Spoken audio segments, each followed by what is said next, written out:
Welcome back to ProCare physiotherapy and rehabilitation centre. So இன்னைக்கு வந்து நம்ம பார்க்க போகிறது ஒரு எம்சிஎஸ் ஸ்ட்ரோக்கு நம்ம சென்டரில் வந்து அட்மிஷன் ஆகிருக்காங்க. அவங்களோட ரெக்கவரி எப்படி இருக்குங்கிறத தான் பார்க்க போகிறோம். ஸோ இன்னைக்கு டாபிக் வந்து என்னன்னு பார்த்தீங்கன்னா, பக்கவாதத்தில் கை விரல் எப்படி வேலை செய்கிறதுங்கிறத தொடர்ச்சி வீடியோ தான். ஸோ அதை வந்து பார்க்க போகிறோம் இன்னைக்கு. சார் வந்து பார்த்தீங்கன்னா மிஸ்டர் ராஜேஷ், இவர் வந்து இங்கே பார்த்தீங்கன்னா 94 days ஆச்சு. இந்த 94 daysல அவர் வந்து எப்படி ரெக்கவரி ஆயிருக்காரு அப்படிங்கிறத பற்றினா நம்ம பார்க்க போகிறோம். ஸோ இவர் வந்து பார்த்தீங்கன்னா ஒரு 65 days வரைக்கும் ப்ராப்பராக படுத்திருந்தாரு. படுத்ததுலேருந்து உட்காந்துருந்தாங்க, உட்காந்ததுக்கப்புறம் நடந்தாங்க, நடந்ததுக்கப்புறம் ஸ்டிக் இல்லாமல் நடக்கிற வரைக்கும் தொடர்ச்சி அந்த வீடியோ போச்சு.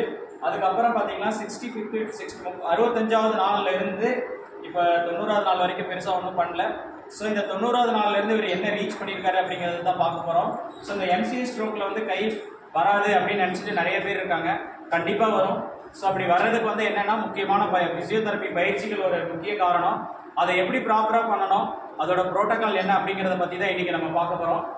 சார் இந்த கை நேரம் மேலே தூக்குங்க சார், பார்க்கலாம். ஸோ நிறைய பேருக்கு இதில் இருக்க டவுட்டை வந்து இந்த ஒரே வீடியோவில் வந்து அப்பர் லிமில் என்னென்ன விஷயத்த பண்ண போகிறோங்கிறத தான் எக்ஸ்பிளைன் பண்ண போகிறோம். ஸோ சார் பண்ணுறாரு, ஓகே இந்த மூமெண்ட் கரெக்டு, பட் இந்த மூமெண்ட்டில் பார்த்தீங்கன்னா அசசரி மூமெண்ட் இருக்குது. ஸோ இந்த மாதிரி தூக்க சொன்னோம்னா கையை மாற்றி அசிஸ்ட் பண்ணி தூக்குறாங்க, அந்த மாதிரி பண்ணக்கூடாது. இது வந்து அசசரி மூமெண்ட்டு. இந்த மாதிரி வந்துச்சுன்னா ஃபைன் மூமெண்ட்ஸ் பண்ணுறதுக்கு ரொம்ப சிரமமாக இருக்கும். சார் இன்னொரு தூக்குங்க சார். எவ்வளோ ஸ்ட்ரெயின் பண்ணி எடுக்கிறாரு பாருங்க. இந்த ஸ்ட்ரெயின் பண்ணுறதை எவ்வளோ ஈஸியாக எடுக்க வைக்க முடியுங்கிறதுக்கு. ஸோ சாருக்கு வந்து ரைட் சைடு, ஸோ அதனால் என்னோட ரைட் சைடு ஹேண்டை வச்சாச்சு. சார் இப்போ மேலே எடுங்க சார். ஸோ இது என்ன காரணம் அப்படின்னு பார்த்தீங்கன்னா, ஸ்பாஸ்டிசிட்டி வந்து செட் ஆகுது. ஸோ அப்படி எடுக்கும்போது நம்ம இந்த மாதிரி எல்போவில் வந்து லெஃப்ட் சைடு இதை சப்போர்ட் பண்ணிவிட்டு, அதுக்கப்புறம் அவரோட ரைட் ஹேண்டை என்னோட ரைட் ஹேண்டில் சப்போர்ட் பண்ணிவிட்டு மேலே எடுங்க சார். சொல்லும்போது ஈஸியாக எடுக்கிறாங்க. ஸோ இந்த மாதிரி தான் என்கரேஜ் பண்ணோம். ஸோ இந்த மூமெண்ட் வந்து மெயினாக இந்த மாதிரி லாங் லீவரில் பண்ணுறது ரொம்ப நல்லது. மேலே தூக்குங்க sir. Yes, comment down. Yes, மேலே எடுங்க சார். ஓகே. ஸோ என்ன ரீசன் அப்படின்னா, ஷோல்டர் மூவ்மெண்ட் வராமல் இருக்கும் அப்படின்னா எல்போவில் வந்து ஸ்பாஸ்டிசிட்டி வந்து ஜாஸ்தியாக இருக்குன்னு அர்த்தம். அந்த ஸ்பாஸ்டிசிட்டியை வந்து எப்படி இது பண்ணுங்கிறத நம்ம சொல்லியிருக்கோம். ஸோ இப்போ பாருங்கள், இப்போ கரெக்டாக எடுப்பாங்க சார். எடுங்க சார். ஸோ அந்த வேகம் பார்த்தீங்கன்னா கரெக்டாக தெரியும். ஸோ இந்த மாதிரி தான் எடுக்கணும் சார், ஸ்ட்ரெயின் இல்லாமல் எடுக்கணும். Yes, come on. Very good. ஒரு சின்ன சப்போர்ட் எல்போவில் கொடுக்கறதுனால ஈஸியாகிடுச்சு. ஸோ அதுக்கடுத்து கை நல்லா மடிச்சு நீட்டுங்க சார். நீட்டுங்க. Very good, super. கமான், மடிங்க. இன்னொரு தடவை மடிங்க சார். வெரி குட், நீட்டுங்க சார். Super. Okay. So elbow movements almost ஃபுல்லாக வந்துச்சு. அடுத்து சுப்பினேஷன் ப்ரொனேஷன்.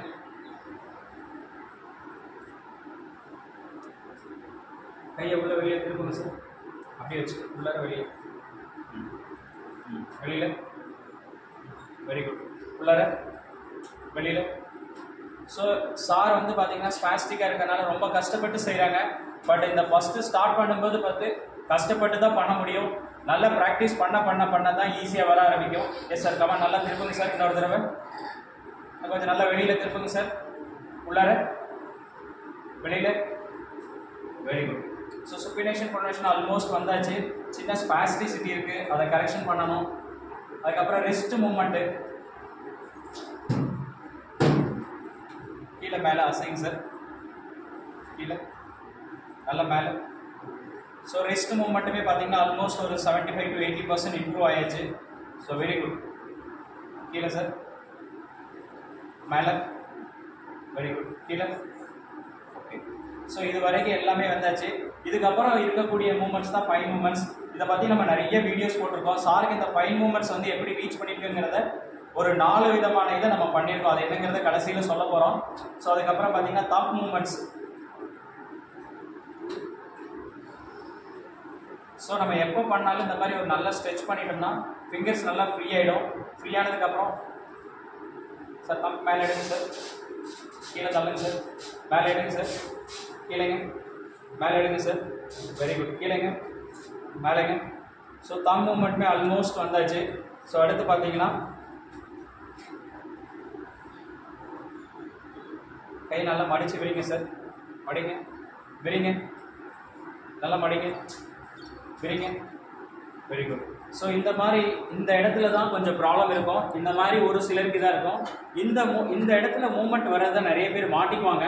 அப்படி மாட்டிக்கிறதுக்கு தான் பார்த்தீங்கன்னா ஒரு ஸ்ட்ரெச் பண்ணிவிட்டு கை விரலை எனக்கு கொஞ்சம் க்ளோஸப்பாக காட்ட மாட்டேன். ஸோ இந்த மாதிரி இந்த பொசிஷனில் வச்சுட்டு கை விரல் மடிங்க சார், விரிங்க சார், வெரி குட், நல்லா மடிங்க சார், விரிங்க சார். ஸோ இந்த மாதிரி நம்ம என்கரேஜ் பண்ணும்போது கையில் இருக்க விரலில் இருக்க மூமெண்ட்டை ஓப்பன் பண்ண முடியும். நல்லா மடிங்க சார், வெரி குட். கட்டவரல் உள்ளே கொண்டு வாங்க சார், உள்ள கட்டவரல் சார், ஓகே சாரி விட்டுருங்க. இந்த கட்டவரல் உள்ளே கொண்டு வாங்க சார், வெரி குட், வெளியில் கொண்டு வாங்க. ஸோ ஆல்மோஸ்ட் இந்த பார்த்தீங்கன்னா ஃபிங்கர் ஓப்பனிங்குமே இருக்குது. ஆனால் பார்த்தீங்கன்னா நம்ம எகெயின்ஸ்ட் கிராவிட்டியில் பண்ணும்போது அவரால் பண்ண முடியல. என்ன ரீசன்னா ஸ்பாஸ்டிசிட்டி இருக்கிறதா ரீசன். விரல் மடிச்சுக்கிட்டுங்க சார். இப்போ பாருங்கள், அதில் பண்ணுறதுக்கும் இதுலேயும் நிறைய வித்தியாசம் இருக்குது. மூவ்மெண்ட் வரமாட்டேது. ஸோ என்ன அப்படின்னா இதுக்கும் நம்ம உட்கார வச்சுட்டு கையை சப்போர்ட் பண்ணி விரிக்க வைக்கிறதுக்கும் நிறைய வித்தியாசம் இருக்குது. அதுதான் ஒரு சப்போர்ட்டில் பண்ணும்போது மூவ்மெண்ட் வரும். அந்த இப்போ இதில் வரல அப்படின்னா எல்லாரும் என்ன பண்ணணும் அப்படின்னு பார்த்தீங்கன்னா, ஸோ இந்த மாதிரி ஒரு டேபிள் சப்போர்ட்டில் வச்சுட்டு ரிஸ்ட்டை சப்போர்ட் பண்ணி வச்சுட்டு நல்லா க்ளோஸ் பண்ணுங்க சார். இந்த ஏரியா வந்து நல்லா பக்காவாக ஃபோக்கஸ் பண்ணணும். விரிங்க சார், நல்லா மடிங்க, விரிங்க, நல்லா மடிங்க, விரிங்க. ஸோ இந்த ஏரியா இந்த இடத்துல இந்த மூமெண்ட்டை திருப்பி ரிப்பீட் பண்ணும்போது பார்த்தீங்கன்னா இந்த ஓப்பனிங் வந்து நல்லாவே இம்ப்ரூவ் ஆகிடும். ஸோ இவ்வளோதான் விஷயம் சார். இன்னொரு தடவை ட்ரை பண்ணி காட்டுங்க. இப்போ அதே மூமெண்ட்டு இப்போ வித்தியாசத்தை பார்த்தா நமக்கே நல்லா தெரியும். படிச்சு விடுங்க சார். இப்போ பார்த்தீங்கன்னா தெரியும். நல்லா மடிங்க சார், விரிங்க. ஸோ கொஞ்சம் கொஞ்சமாக தான் இம்ப்ரூவ் ஆகும். எத்தனை முறை ஸ்ட்ரெச் பண்ணி கொடுத்து ஓப்பன் பண்ண சொல்லிங்களோ அத்தனையும் இம்ப்ரூவ் ஆகும். ஸோ அதுக்கப்புறம் இந்த மூமெண்ட் இந்த டைமில் இருக்கும்போது அடுத்து என்ன பண்ணணும் அப்படின்னா, சார் கொஞ்சம் எழுந்துக்கோங்க, இல்லை இங்கே வந்துக்கோங்க சார்.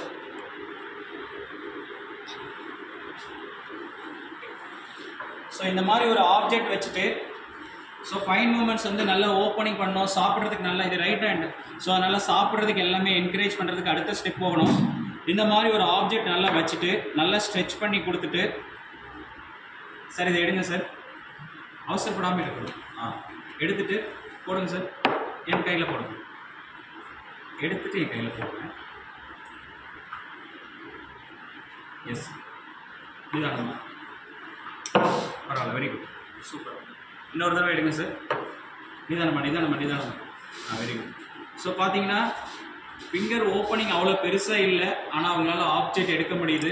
ஸோ இந்த மாதிரி மெல்ல மெல்ல இனிஷியேட் பண்ணணும். ஸோ இந்த மூமெண்ட்டுக்கு முன்னாடி பார்த்தீங்கன்னா ஒரு பெக்கோட கையில் கொடுத்துட்டு இனிஷியேட் பண்ணோம்னா ஈஸியாக போயிடுவாங்க. எடுங்க சார், இது விடுங்க சார், வெரி குட். அடுத்தது எடுங்க சார், மெல்ல அவசரப்படக்கூடாது. Very good, very good. போதும், ஓகே. அப்படியே பின்னாடி வாங்க சார்,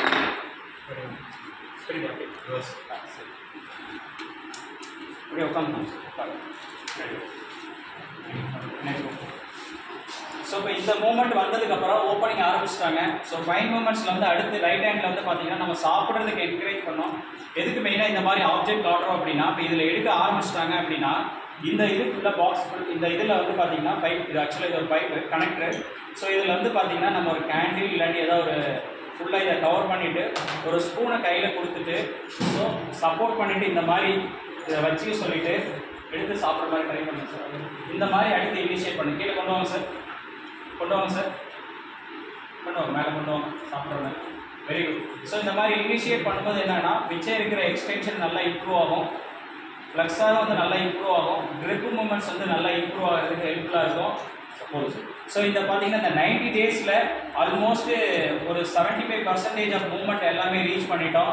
இதுக்கு மிக முக்கிய ரீசன் வந்து என்னன்னு பார்த்தீங்கன்னா சாரோட கோஆப்ரேஷன் தான். எவ்வளோ பெரிய ஸ்ட்ரோக்காக இருந்தாலும் நம்ம எவ்வளோ முயற்சி பண்ணுறோமோ அந்த அளவுக்கு தான் கிடைக்கும். நிறைய பேர் ஸ்ட்ரோக் வந்ததுக்கப்புறம் 1 வருஷம் 2 வருஷம் ஆகி ரெக்கவரி ஆகாமல் இருக்கிறதுக்கு ரீசன் வந்து என்னன்னு பார்த்தீங்கன்னா தொடர்ந்து முயற்சி பண்ணாமல் இருக்கிறது, அதுக்கப்புறம் ஒரு ப்ராப்பர் மைண்ட் செட் இல்லாமல் இருக்கிறது. மைண்ட் செட் நம்ம எப்படி நல்லா இருக்கிற வயிற்றுக்கே ஒரு நாளைக்கு 3 தடவை கரெக்டாக சாப்பிட்றோம், அதே மாதிரி ஒரு ஸ்ட்ரோக் வந்துருச்சு அப்படின்னா திருப்பி எத்தனை தடவை ரிப்பீட் பண்ணுறோமோ அப்போ தான் நிறைய மோட்டார் நியூரான்ஸ் வரும், அதுலேருந்து ரெக்கவரி ஆவாங்க. ஸோ சாருக்கு இப்போ வந்து அடுத்த ஸ்டேஜ் ரொம்ப ஃபைன் மூமெண்ட்ஸ் வந்து ஸ்டார்ட் பண்ணுறோம். சாருக்கு வந்து பார்த்தீங்கன்னா final stage of fine moments start பண்ணிவிட்டு அடுத்த பிளான் வந்து பார்த்தீங்கன்னா அவங்க டிஸ்சார்ஜ் போகிறாங்க. டிஸ்சார்ஜ் போகிறதுக்கு முன்னாடி அவரோட ஃபைன் மூமெண்ட்ஸ் எப்படி இருக்குங்கிறத அடுத்த வீடியோவில் பார்க்கலாம். ஸோ யாருக்காவது சந்தேகம் இருந்துச்சு அப்படின்னா கமெண்ட் பாக்ஸில் கமெண்ட் பண்ணுங்கள்.